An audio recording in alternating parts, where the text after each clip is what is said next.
नमस्कार दोस्तों, आप सुन रहे हैं इमरजेंसी पॉडकास्ट एपिसोड 3 और मैं हूं आपकी होस्ट हना कमल। इमरजेंसी के 50 साल पूरे हो गए हैं, लेकिन इसके प्रभाव, सवाल और सीखें आज भी हमारे साथ जिंदा हैं। आज इस विषय पर बात करने के लिए हमारे साथ हैं टीडी कॉलेज स्टूडेंट यूनियन के पहले प्रधानमंत्री, गोरखपुर विश्वविद्यालय छात्र संघ के उपाध्यक्ष, सिकंदरपुर विधानसभा के 2 बार के विधायक, उत्तर प्रदेश सरकार के पूर्व कैबिनेट मिनिस्टर, बलिया के लाल, युवाओं की प्रेरणा एवं लोकतंत्र के रक्षक श्री राजधारी सिंह जी। सर, सबसे पहले हम अपने पॉडकास्ट एपिसोड पे आपका स्वागत करते हैं। बहुत बहुत धन्यवाद। सर, हमें ऐसा लगता है कि आपके राजनीतिक सफर एक कहानी जैसे रहा है, तो क्या अपने शुरुआती दिनों के बारे में आप कुछ बताना चाहेंगे? आपने बड़ा मौजूदा सवाल आपने पूछा। मैं विद्यार्थी था यहाँ टाउन डिग्री कॉलेज में, और उस समय हम लोग पहली बार छात्र संघ के यूनियन के लिए आंदोलन किए थे। और उस समय देश में डॉक्टर लोहिया साहब थे, देश के बड़े नेता थे। उन्होंने अंग्रेजी के खिलाफ एक आंदोलन कराया था। उनका नारा था कि अब देश आजाद हो गया, अंग्रेजी में अब अंग्रेजी भाषा जो है का महत्व जो मिल रहा है उसको कम होना चाहिए। और उन्होंने एक नारा दिया था कि अंग्रेजी में काम न होगा, फिर से देश गुलाम न होगा। तो यह बात हम लोगों को अच्छी लगी और हम लोगों ने उस आंदोलन में हम लोग शरीक हुए। और उसमें मैं टीडी कॉलेज में था, बीएससी में पढ़ रहा था, और उस आंदोलन की शुरुआत हुई।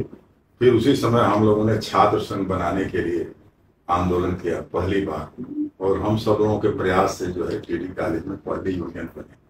और उसमें जब चुनाव हुआ तो उसमें छात्र संसद, छात्र संघ और छात्र संसद, तो छात्र संसद में मैं प्रधानमंत्री के पद से चुनाव जीता।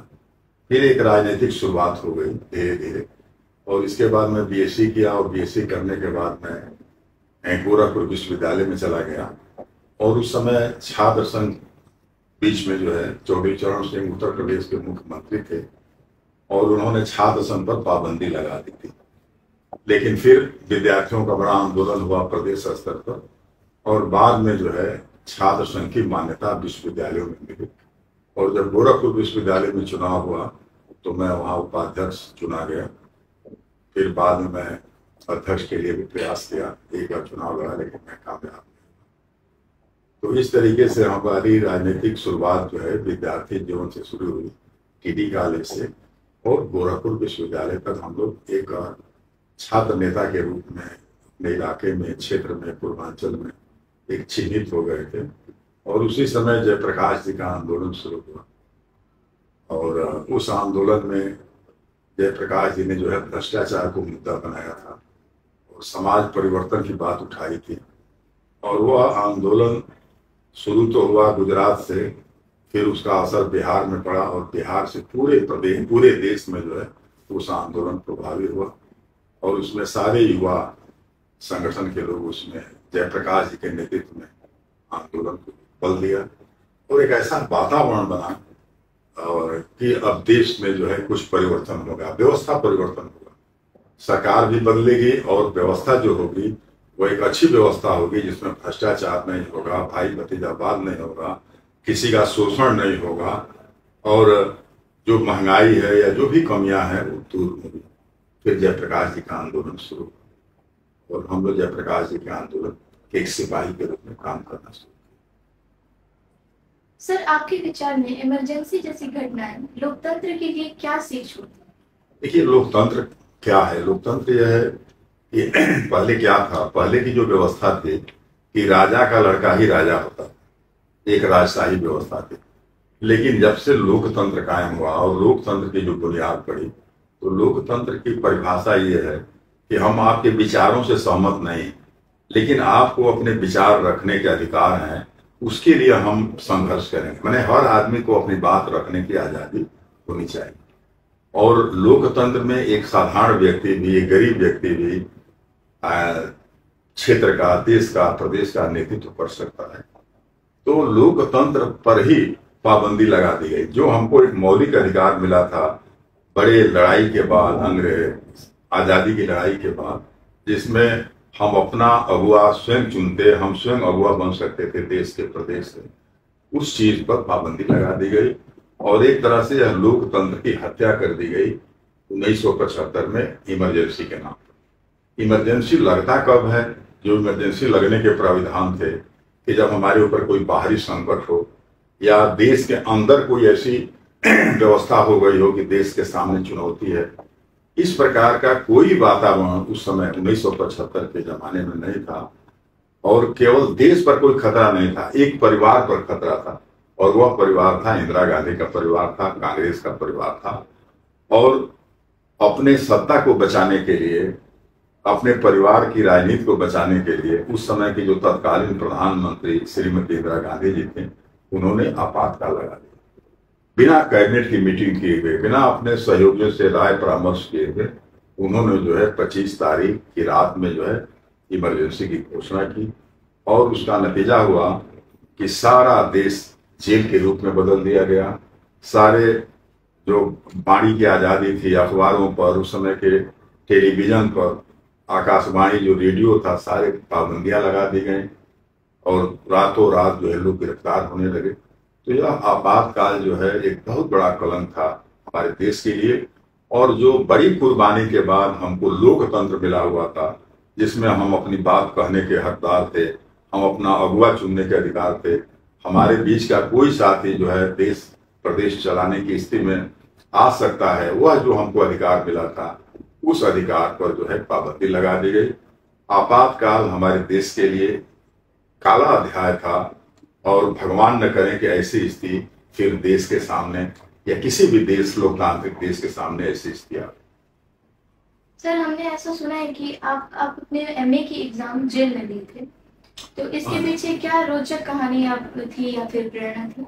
अब घटना ये थी कि मैं तो बीएससी यहाँ से किया, टीडी कॉलेज से, फिर मैंने लॉ किया गोरखपुर विश्वविद्यालय से और लॉ करने के बाद मैंने एमए ज्वाइन किया था और उसी समय हम लोगों की गिरफ्तारी हो गई। हम लोग जेल में थे और यूनिवर्सिटी को पत्राचार हुआ कि साहब हम लोग जेल में है, परीक्षा हमारी आवश्यक है, अगर परीक्षा की कोई व्यवस्था नहीं होगी तो हमारा वर्ष बर्बाद होगा। तो विश्वविद्यालय ने जो है जेल में ही परीक्षा कराने का इंतजाम किया। बाहर से पेपर गए परीक्षण और परीक्षक गए और उनकी निगरानी में जो है जेल के अंदर हमारी परीक्षा। सर, आप एक विद्यार्थी थे विज्ञान के और एक होनहार छात्र थे, तो आपका रुझान राजनीति की तरफ कैसे गया? यह है क्या, सामाजिक जो घटनाएं होती हैं, तो जब कोई भी आदमी थोड़ा सिंसियर होगा, संवेदनशील होगा, तो उधर उसका ध्यान जाएगा। तो हम लोगों ने देखा उस समय की जो राजनीति थी और विशेष करके जो सोशलिस्ट माइंड के लोग थे, डॉक्टर लोहिया जी थे, जयप्रकाश जी थे, दूसरे बड़े नेता थे, उनकी बातों को हम लोग सुनते थे, अखबारों में पढ़ते थे, तो लग रहा है कि ये देश बनाने की बात कर रहे हैं, समाज में ये परिवर्तन करना चाहते हैं, सबको बराबरी का हक दिलाना चाहते हैं। तो हम लोगों का रुझान बढ़ा और हम लोग धीरे धीरे धीरे उन विचारों से प्रभावित होकर के हम लोग छात्र राजनीति में रहे।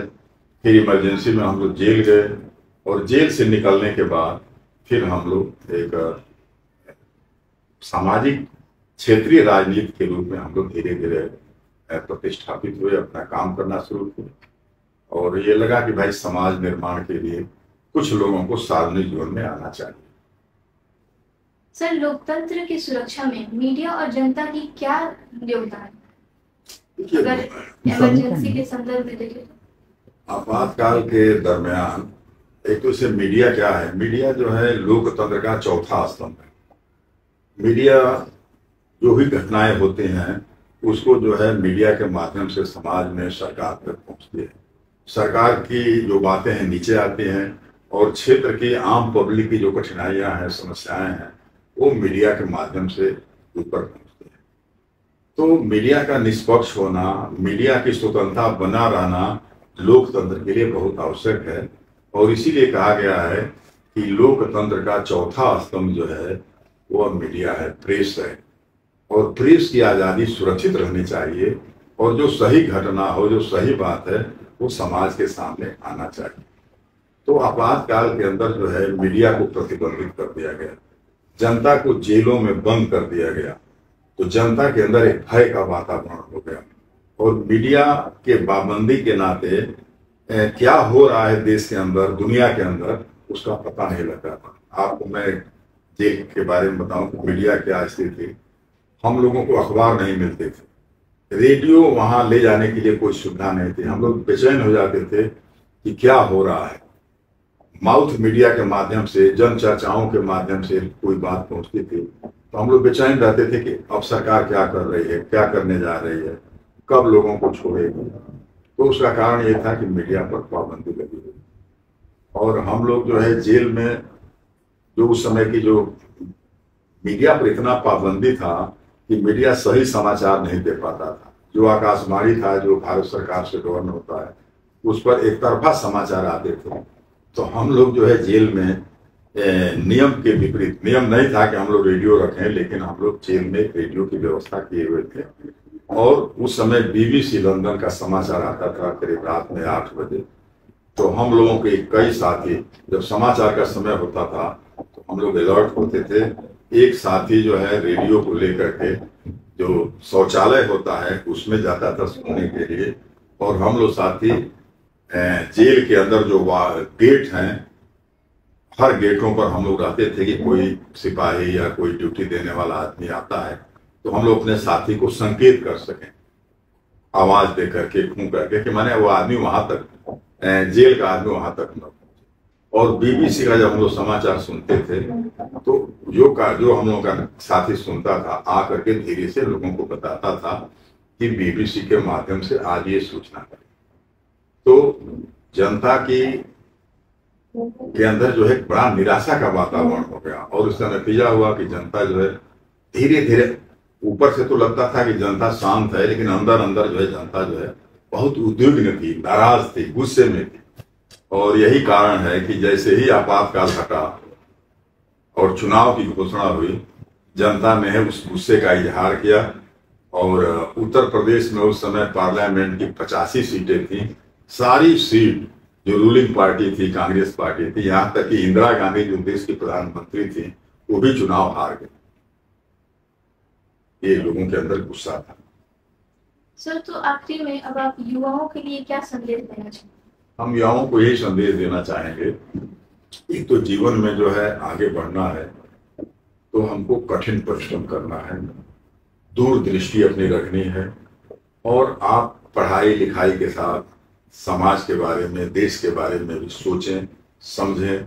जो भी घटनाएं हो रही हैं उसका भी चिंतन करें, और जहां अन्याय हो वहां आप आगे आए, क्योंकि युवा पीढ़ी ही जो है वो अन्याय है, उसके अंदर जो है त्याग की भावना है, संघर्ष करने की क्षमता है। तो हम यही युवाओं से कहेंगे कि आप हमारे आप देश के भविष्य हैं, आगे देश की जिम्मेदारी आपके कंधों पर आने वाली है। आप विद्यार्थी के रूप में आप जिस विषय से, जिस पढ़ाई में आप लगे हैं, उसमें बड़े ही मनोयोग से, एकाग्रचित से आप पढ़ें, लिखें, और राष्ट्रीय सोच, सामाजिक सोच, एक दूसरे के सेवा सहयोग की भी भावना मन में रहे। और सबसे बड़ी चीज यह है कि राष्ट्रीय भावना आज होना बहुत जरूरी है कि हमारा देश है, जब हम देश रहेगा तभी हम रहेंगे। तो मैं युवाओं से ही अपील करूंगा कि आप जो है, लोकतंत्र हमारे देश की बुनियाद है, लोकतंत्र कायम है तभी हम आप हैं, अपनी बात कर सकते हैं। हर व्यक्ति को जो है देश का नेतृत्व करने का अवसर मिल सकता है। तो हम लोगों को शिक्षा के साथ साथ, अपने दायित्वों के साथ साथ, हमको समाज के बारे में और देश के बारे में भी सोचना है। और लोकतंत्र हमारा कैसे अस्थायी हो, मजबूत हो, इसके लिए जब भी जरूरत पड़े तो हम लोगों को उसके लिए तैयार रहना है। और देश